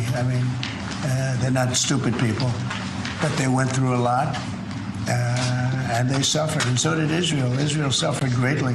It was a nasty 12 days, and we'll see what happens. Are you considering sending Patriot missiles to Ukraine? Have you made up your mind about that yet? I may. Go ahead. On this context, Mr. President, there are a few unanswered questions that remain in this deal. For example, will Rwandan on this conflict? For example, will Rwandan troops pull back from parts of the DR Congo, and also will the M23 rebel group be allowed to remain in parts of eastern DR Congo? Do you have any answer to those? Well, let me ask you that question. You want to answer that one? It sounds like an interesting question for you. Go ahead, please. Thank you very much. In the agreement we signed, we have taken the concept of operation for the neutralization of the FDLR, which is a vicious genocidal movement, and the lifting of Rwandan defensive measures. So this was already signed last year in November, so we will implement it. This concept of operation to do both things, to neutralize this movement, which has been destabilizing Rwanda for many years, and to lift our defensive measures. As for the M23, in the agreement also, we have decided to rely on the Doha talks, because they are currently talks between the AFC M23 and the DRC government to have a peace deal also that will complement the Washington peace agreement. So both things are taken care of. Thank you. Mr. President, will the United States be enforcing this agreement? Well, we're going to be working with them to get it enforced. They can enforce their own agreement, but we'll be putting a lot of pressure on to make sure it gets enforced. The two people in this room are very, very capable people, and they'll get it done. I think they'll get it done. They love their. One thing I learned very quickly is how much you love your country and you want to get it done. And they know it has to get done, otherwise bad things happen. But I think we're well beyond that. Other presidents should have done what I'm doing right now. They never did it. I don't think they ever tried. I don't think it's like they couldn't do it. I don't think they ever tried. And if they did, they wouldn't be able to do it anyway. On the President, yes, thank you. Mr. President, can you share with us what can happen if one of the parts violate this peace agreement? Because we don't want war to come back to Well, DRC. I'd rather not say. I would just say that there are big penalties if they violate, and they're not going to. I don't think they will violate. I think they mean it, but we have very severe penalties, financial and otherwise. Okay. On the President, so go back to your True Social post on Canada specifically. Why are you deciding to end trade talks with Canada, and what rate are you looking to set? So Canada put a charge on some of our companies, and Canada's been a very difficult country to deal with over the years. We hear Canada, we have a great relationship with the people of Canada, but it's been very difficult, and they put a charge, and they were a little bit early, we found out about it. So, and we have all the cards, we have every single one. We don't want to do anything bad, but they have, economically, we have such power over Canada. I'd rather not use it, but they did something with our tech companies today trying to copy Europe. They copied Europe. It's not going to work out well for Europe either, and it's not going to work out well for Canada. They were foolish to do it. And so I said we're going to stop all negotiations with Canada right now until they straighten out their act. Okay? Is there anything Canada can do to change your mind about this situation? Well, no, they put a tax on companies that were American companies that they shouldn't. Very severe tax. And I guess they could remove it. They will, but I don't really, it doesn't matter to me. We have all the cards. We have all the cards. We do a lot of business with Canada, but relatively little. They do most of their businesses with us. And when you have that circumstance, you treat people better. They've had farmers that are getting like 300, 400, 200% in tariffs. Nobody's ever seen anything like it. We have cases, you don't read this and the people don't report, but they charge us 400% on some dairy products. 400%. Nobody writes that. It's not fair to our farmers, and we've got to protect our farmers. Sir, you just... Yeah, Brian, go ahead. Mr. President, you mentioned how much of a rate cut we would do to the interest on the debt. Earlier today, Director Pulte was on CNBC talking about how he suggested Powell should resign.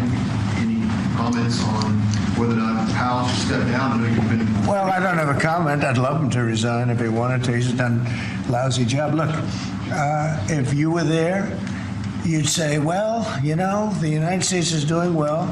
They have no inflation, and if they do get inflation in a year or two, we'll start raising the rates. We'll get rid of the inflation, and do other things. Biden had the worst inflation in the history of our country, 19%, but I think it was much higher than that. Frankly, they say 19%. I say I think it's a lot higher than that. And we have almost no inflation now. We've done a great job in a short period of time. Energy prices are way down. Gasoline now is down to close to $2 in a lot of places. A couple of places, I see it even broke. It's like $1.98 a gallon. We've done a great job on inflation and honestly, pretty much everything else. I think it's very sad the way people act. You have a guy in there that with the stroke of a pen could lower interest rates and save us hundreds of billions of dollars a year. But he's a stupid person. It's very interesting. I'm not sure if he doesn't understand it, because you should be able to understand it. It's sort of 101 economics, but I'm not sure of that. But think of it, with the stroke of a pen, he talks about costs. We can save $600 billion. maybe even, these are nice numbers for you, right? $900 billion, $950 billion by lowering interest rates. And it's really just more of a paper movement. It's not like you're not cutting anything, you're not cutting jobs. It's just interest rates. And we're number 40 or 44, number 45. Some places that you wouldn't believe that, I don't want to be disparaging, but they pay a lower interest rate than the United States of America. And without us, everything blows up. We sort of control the world in that sense. But we have a guy that's just a stubborn mule and a stupid person that is making a big mistake. He's making a mistake. And it lasts for years because when you do the debt, now I've instructed my people not to do any debt beyond 9 months or so. Get this guy out. And whoever is in there will lower rates. If I think somebody's going to keep the rates where they are or whatever, I'm not going to put them in. I'm going to put somebody that wants to cut rates. There are a lot of them out there. And I said this morning, a lot of the business shows today were saying, Trump is right. He should be cutting rates. Think of it. We have a great country. We're making a lot of money. We're taking in billions of dollars in tariffs. We have $15 trillion of money that wants to be invested here, which is a record. In 2 months, it breaks any record that we've ever had for a whole year, and not even close. 15 trillion, and it's going to be much higher than that. That's after essentially 2 months, because we've been doing it for about 2 months, 2.5 months. $15 trillion breaks every record in the book. There's never been anything like this. We have factories moving in, we have car plants moving in, we have everyone wants to be part of the United States. And as I told you, and I say it to everybody, when I was in the Middle East, the King of Saudi Arabia, and Qatar, and UAE, all great leaders. They have all great leaders. All three of them said, you got the hottest country in the world, and you did it at that time I was there for 4 months, because we got back a little while ago. But everybody says it, not only them. We have the hottest country in the world right now. The only thing is we have a Fed chairman that is, he doesn't get it. And you could have substantially lower. Like if we cut him 2 points, would save more than $600 billion just because you cut. But you can't go out to the market and say, well, we have a guy that's got us at 4% or 4.5%, and we want to pay 2% or 1%. I think we should be paying 1% right now. And we're paying more because we have a guy who's, suffers from, I think, Trump derangement syndrome, if you want to know the truth. But he's not good for our country. No, Did you push for the president? not you. A related question on banking. There have been reports, Mr. President, that your administration is considering issuing an executive order about debanking, which is the practice of banks denying services based on people's political beliefs or industries such as crypto, people involved in that. Would you be open or interested to sign such an executive order targeting debanking, and what might... Well, I think the debankers, I think that banks, I can tell you because I've been a victim myself, because of my politics, that big banks were very nasty to us.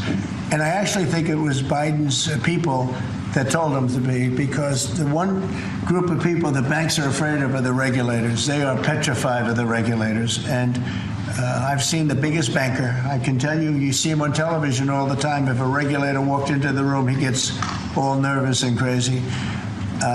They're afraid of the regulators. And if the Biden people order the banks to be virtually closed, they could do anything they want. The regulators control the banks. It's not the president of the bank. The president of the bank is far less important to a bank than a regulator. And a regulator can put that bank out of business, just like bad prosecutors are very dangerous. We had a couple. I had deranged Jack Smith and some others. And we kicked their ass, but it was, it's a tough kind of a situation.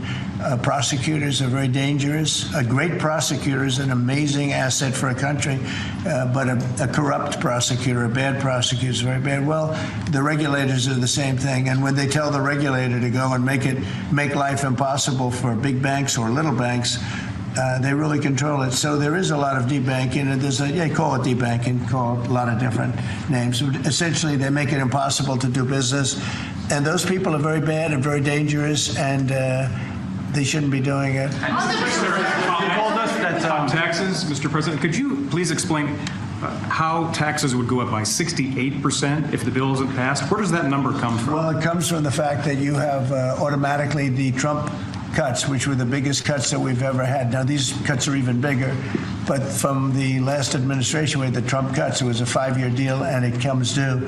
When you add that to the cuts that you already have and other things, it amounts, according to what they tell me, about 68%. That would mean you'd have a tax so that you know that the tax cuts that they got, the biggest tax cuts in our history, would immediately go up to that level.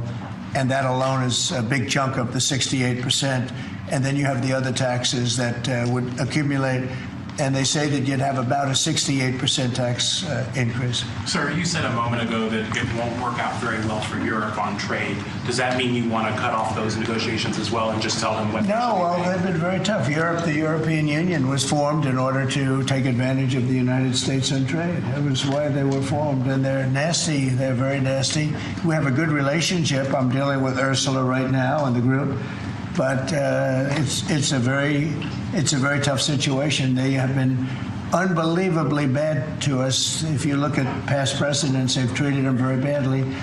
They're being very nice to me because I get it. I know the system, and we have the cards. We have the cards far more than they do, and they have not treated us well. And they're coming to us right now. You know, I said I was going to put on a 50% tariff. As soon as I said that, I put it out on Truth.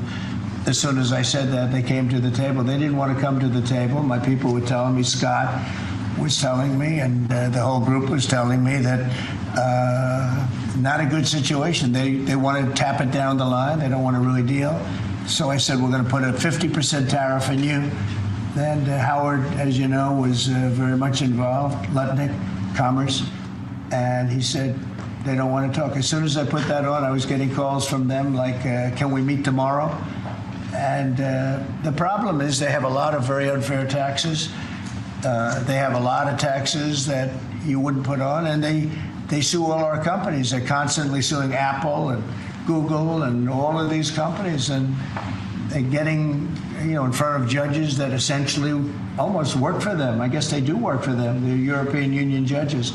And they're getting these crazy rewards. Apple was fined $17 billion, and others are being fined tremendous numbers of dollars.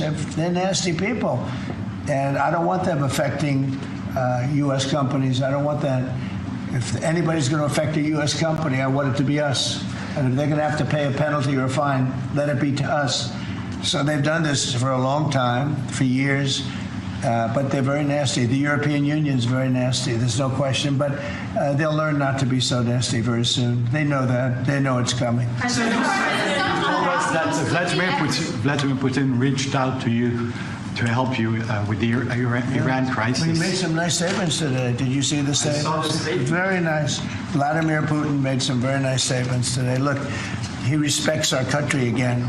He didn't respect it a year ago, I can tell you right now.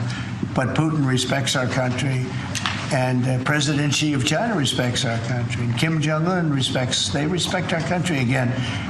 We were not a country that was respected just a year ago. We had a president that was incompetent. We had bad people circulating around this desk, this beautiful, resolute desk. They had, I guess, evil intentions. You couldn't be that stupid. I mean, they had evil intentions. But the world respects our country again. Thank you very much, everybody. Thank you, guys. Congratulations. Thank you very much, Mr. President. Thanks, guys. Thanks, everybody. Right through here. Thank you.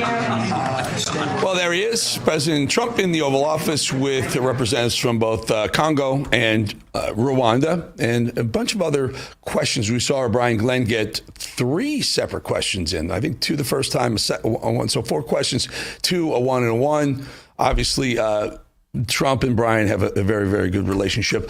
We don't want to go into all the Congo stuff, but there was a lot of other questions that came up, and we don't have enough time in the show to start talking about all the things that did come up. So what I wanted to do, I wanted to just read some of the emails because you guys have been great all week. I literally got close to, I'm going to say 700 or 800 voicemails that came through, and it's just been off the charts. Love to hear what you're saying. So who do we have, Mad Dog or Ben on the Voice of God today? It's Mad Dog. Mad Dog, Mad Diggity Dog. Give me a hint on what the first one is. First one is, why is gas going up in PA? Oh, this is a good question. Roll it. Yeah, hi. My name is Jim from Western Pennsylvania. I'd like to know why our gas prices are going up. I was watching the press secretary today on TV, and she said they're gone down. I'm not sure about that. Drive to Western Pennsylvania. It's $3.69 a gallon, up 50 cents from a year ago. And I'm kind of disappointed because we have all this liquid gold under our feet. And I hope President Trump does something about the gas prices. Now, is it because we're a blue state and Shapiro refuses to lower the tax on the gasoline? He can help the Pennsylvanians out that way. Great question. Great comment. Everyone, literally the whole country worries about the price of gas. You're right. Gas prices are continuing to go up right now. Trump talked about gas prices coming down. That's because crude oil prices have come down. What companies do, what gas stations do, people who own gas stations on the corner, when prices are going up, and everyone knows prices of oil is going up, they raise their gas price with it very fast.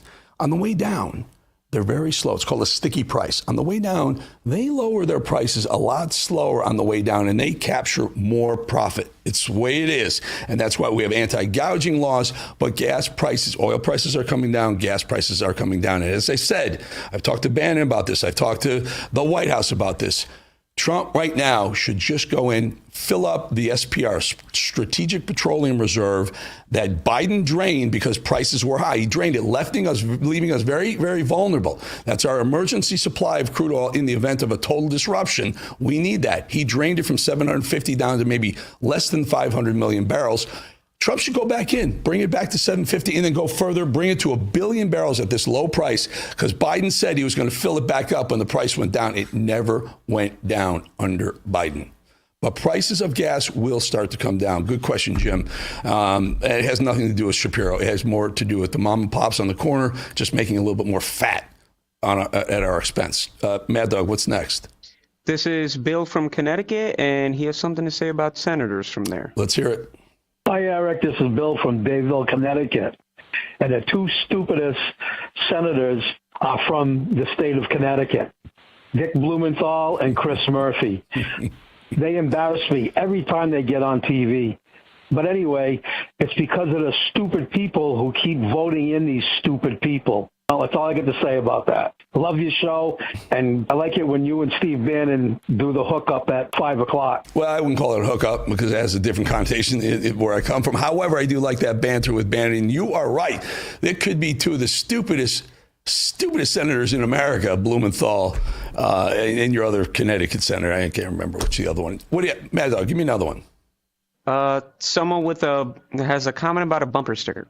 Ooh, go for it. Hey, Eric, Florida's got your back. I got a great new bumper sticker. It says, CNN, I don't watch CNN for the same reason I don't eat out of the toilet. And also, for the New York Democrats thinking about heading to Florida, turn around. We don't want you. See ya. 100% agree. I see all these New York license plates down in Florida. I'm like, just go back, and certainly don't get a vote down here. Use your vote and waste your vote in New York, where you got that wacky socialist Mamdani about to win the Democrat mayoralship of New York. They had some really bad choices. Mad Dog, what else? This guy has a mouthful. Is this the way? This is what not to do when you call and you want to be on TV? Folks, we're only doing this once. I'm not going to play him again like this, but this is what you don't want to do. Hey, why do you think Trump said they don't know what the they're doing? Because he's pissed off, and you guys should be too. You're getting your asses kicked, man. We're in a football game. You're down by 21 points, if not more. And you have nothing but nothing to fight back with. You better get your together, or you're going to be dead. Mad Dog, let's dump out of that one before we make a mistake. Don't do that. Guys, you keep it concise, keep it clean, keep it real. Give me another one, dog. Hi, Eric. Joe Zarnicki from Milwaukee, Wisconsin. Great show. Keep up the good work. Love you and Steve Bannon. Keep up the good work. And we love the United States of America. And go, go, go, President Trump. Thank you. Trump. All right, we got time for another one. Mad Dog. Yeah, you're a good guy. I'm out here in California, Robert, San Jose. That Mondani guy, let him know he's not welcome out here. He should take his filth back to where he originated from. I know you won't air this, but the reason we're going through this is because of the sewage in D.C. to allow these scum buckets into the United States of America. At 66 years old, it started in 69. All right. Well, we did air it because you wanted to say it. You want to know something? Keep it clean. We can bleep some stuff, but try not to do that. Just keep them coming. 888-601-0032. It's a toll-free number. Just we really, really are enjoying your telling us what is important to you, getting it off your chest, because that's what we do. And a lot of people, a lot of elected officials watch the show or will find clips of this elsewhere, and they will hear you. I promise you. There's that number, toll-free. Use it. Let me know what you think. Let me know what you think of everything, anything, doesn't matter. Steve Bannon, War Room, is coming up next. He's going to break down, I'm likely guessing he's going to break down that long press conference, almost 47 minutes worth. Bannon, War Room, next. Have a great weekend. See you Monday. This morning, the Supreme Court has delivered a monumental victory for the Constitution, the separation of powers, and the rule of law, in striking down the excessive use of nationwide injunctions to interfere with the normal functioning of the executive branch. The Supreme Court has stopped the presidency itself. That's what they've done. And really, it's been an amazing period of time this last hour. There are people elated all over the country. I've seen such happiness and spirit. Sometimes you don't see that, but this case is very important. I was elected on a historic mandate, but in recent months we've seen a handful of radical left judges effectively try to overrule the rightful powers of the president to stop the American people from getting the policies that they voted for in record numbers. It was a grave threat to democracy, frankly, and instead of merely ruling on the immediate cases before them, these judges have attempted to dictate the law for the entire nation. In practice, this meant that if any one of the nearly 700 federal judges disagreed with the policy of a duly elected president of the United States, he or she could block that policy from going into effect or at least delay it for many years, tie it up in the court system.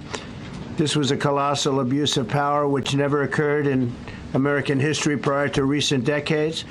And we've been hit with more nationwide injunctions than were issued in the entire 20th century together. Think of it, more than the entire 20th century, me.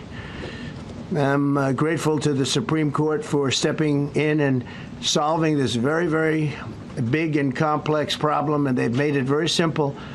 I want to thank Justice Barrett, who wrote the opinion brilliantly, as well as Chief Justice Roberts, and Justices Alito, Gorsuch, Kavanaugh, and Thomas.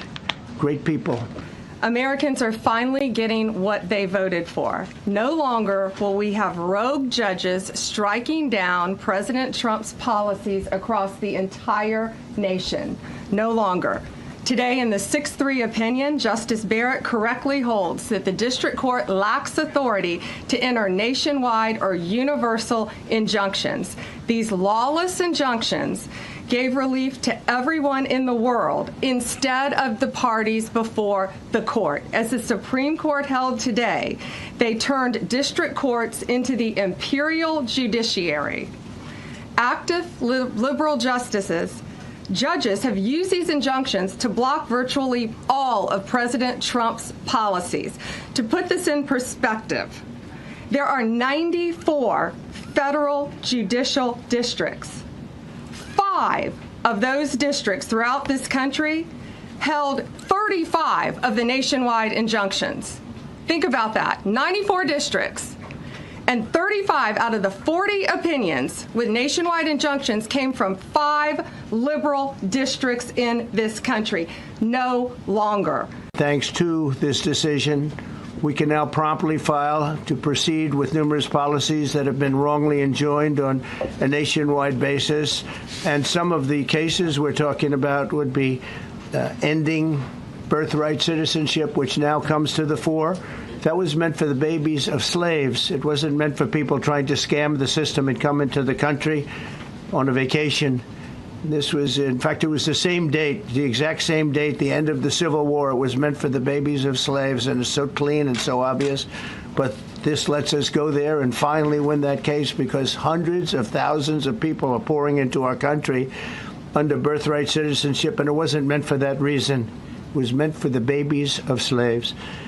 So thanks to this decision, we can now promptly file to proceed with these numerous policies and those that have been wrongly enjoined on a nationwide basis, including birthright citizenship, ending sanctuary city funding, suspending refugee resettlement, freezing unnecessary funding, stopping federal taxpayers from paying for transgender surgeries, and numerous other priorities of the American people. If you have an undocumented baby, would that baby then be an enforcement priority?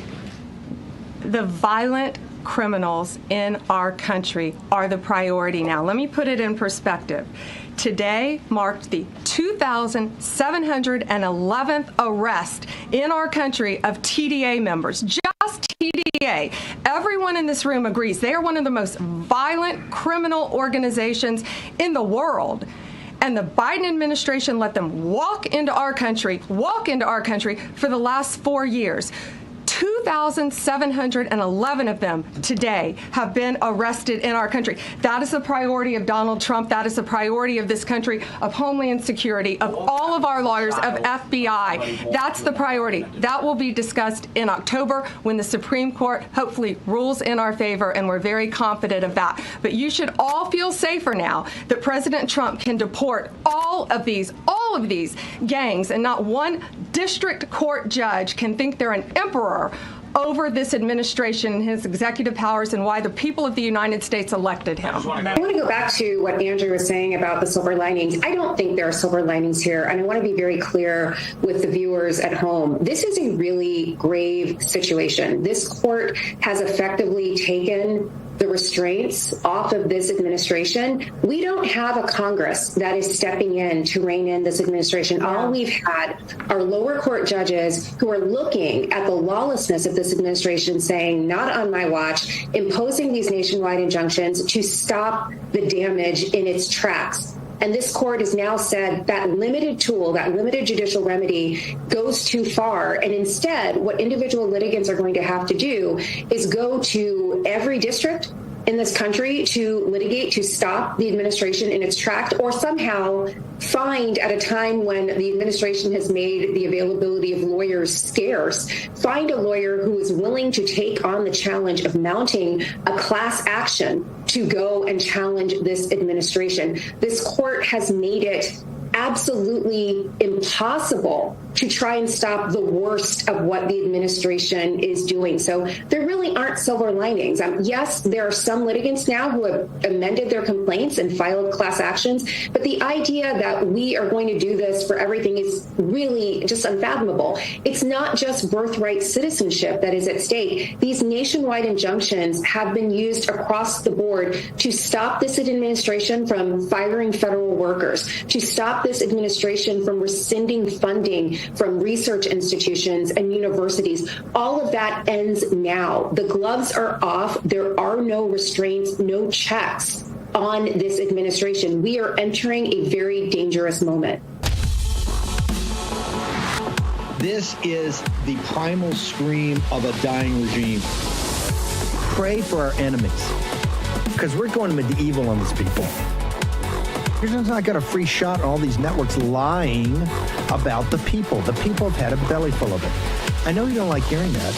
I know you try to do everything in the world to stop that, but you're not going to stop it. It's going to happen. And where do people like that go to share the big lie? MAGA media. I wish in my soul, I wish that any of these people had a conscience. Ask yourself, what is my task and what is my purpose? If that answer is to save my country, this country will be saved. War Room. Here's your host,